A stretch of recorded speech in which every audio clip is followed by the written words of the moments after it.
बिस्मिल्लाहिर्रहमानिर्रहीम। अस्सलाम वालेकुम नाज़रीन, मैं हूं आपका मेज़बान तनवीर अहमद। नाज़रीन, इस वक्त मेरे साथ मोहम्मद अशफाक मलिक साहब एक दर्द दिल रखने वाले पाकिस्तानी हैं और इनसे इस वक्त आपकी मुलाकात करवाते हैं और देखते हैं कि इन्होंने पाकिस्तान की मोहब्बत में क्या सोचते हैं और उस सिलसिले में इनकी काविशें क्या है। और इनके पास एक एल्बम है और इस एल्बम में तहरीक पाकिस्तान नहीं क़याम पाकिस्तान से लेकर और आज की डेट तक एक तस्वीरी कहानी है और इसमें इन्होंने मुख्तलिफ़ हुक्मरानों की तस्वीरें और किस तरह ये पाकिस्तान आज तक पहुंचा है, तो इस सिलसिले में उनसे बात करते हैं। जी मलिक साहब, आपकी काविश क्या है, आप क्या कर रहे हैं?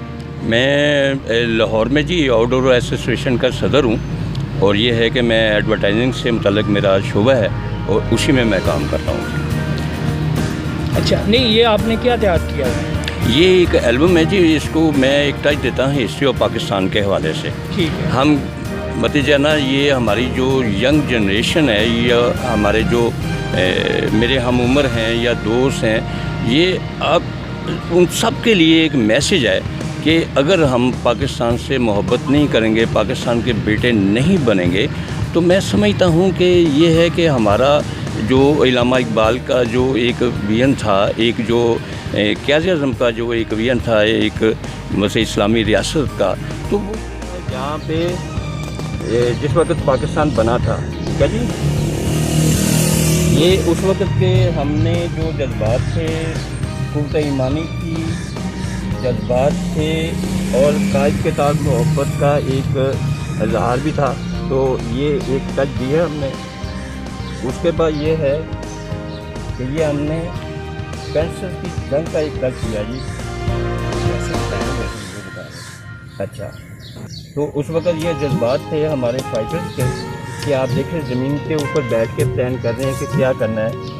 हमारे पास कोई जदीद टेक्नोलॉजी नहीं थी, लेकिन उसके बावजूद में हमने जंग जीती। और फिर अब आगे आते हैं, तो ये 1971 का टच है। तो 1971 में जैसे कौम तकसीम थी, तो हमने आधा मुल्क जाना, वो हमने जाना, वो ढाका की सूरत में सामने आ गया। ये मजीब भी है, उसमें नियाज़ी भी है, मुफ्ती बानी भी है, ये सारे हमने ये टच दिए हैं। उसके बाद ये है कि ये भुट्टो साहब तशरीफ़ लाए, तो ये है कि भुट्टो साहब आए तो डॉक्टर कदीर खान साहब भी आए, और ये है कि हमने भुट्टो साहब के वो जो है ना, वो सज़ा का भी बताई दिया है, और ये है कि इसमें जनरल ज़िया साहब की भी वो जो है ना वो है, वो भी एंट्री है। ठीक है जी। उसके बाद ये है कि APS का वाक़या होता है, और ये है कि ये हमारी पाक आर्मी का ये डिसीजन मैटर है कि अब हम टेररिस्ट को नहीं छोड़ेंगे, तो ये एक टच दिया है। और उसके बाद आगे आते हैं, तो ये एक मियाँ साहब का है, तो मियाँ साहब के मेट्रो भी आ गई है, ऑरेंज लाइन भी आ गई है, और कर्जे भी आ गए हैं, CPEC भी आ गया है, पनामा भी आ गया है, और धमाका भी जाना वो हमने टच दे दिया है। ये है कि अब आते हैं CPEC पे, और CPEC का ये टच दिया जी। और उसके बाद अब तक जो भी लीडरशिप है उसको हमने ये टच दिया है।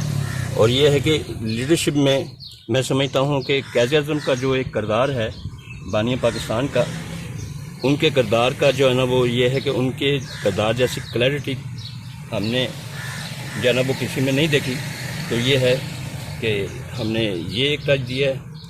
उसके बाद हम एक 27 ट्रिलियन डॉलर के मकरूज़ तरीन कौम भी हैं। इससे आगे आते हैं, तो ये है कि प्राइम मिनिस्टर पाकिस्तान की सूरत में इमरान खान साहब आ गए। ये है कि उनका वर्ल्ड कप भी आ गया, और ये है कि उनके स्लोगन भी आ गए, शौकत खाने में भी आ गया, तो ये प्राइम मिनिस्टर साहब आ गए।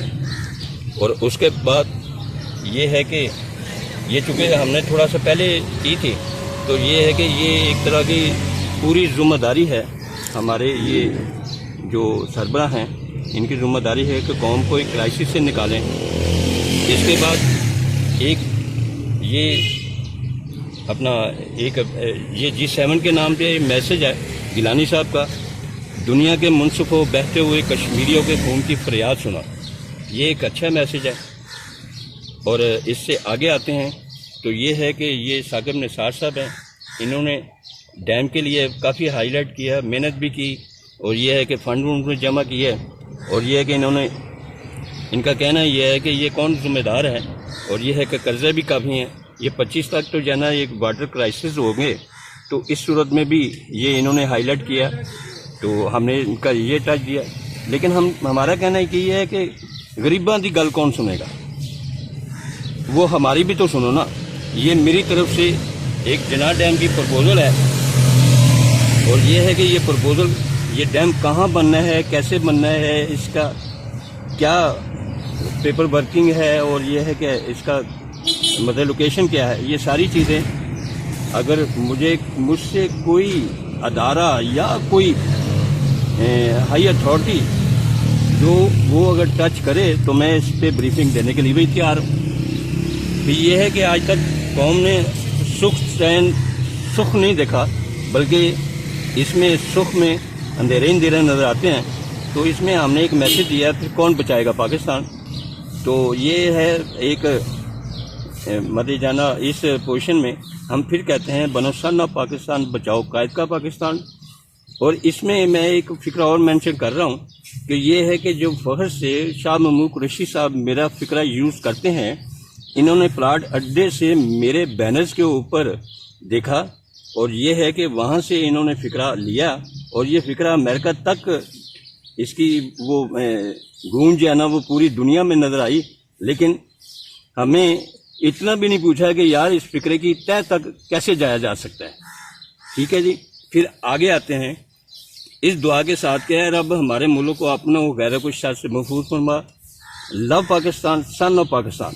یہ بیسیکلی دو فکرے ہیں،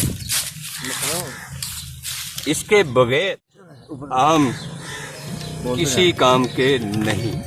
اس دعا کے ساتھ میں اپنا میسج دینا چاہتا ہوں عمران خان صاحب کے نام، اور ان سے کہنا چاہتا ہوں کہ میرے سے اس کے اوپر بریفنگ لے، ہو سکتا ہے یہی وقت ہے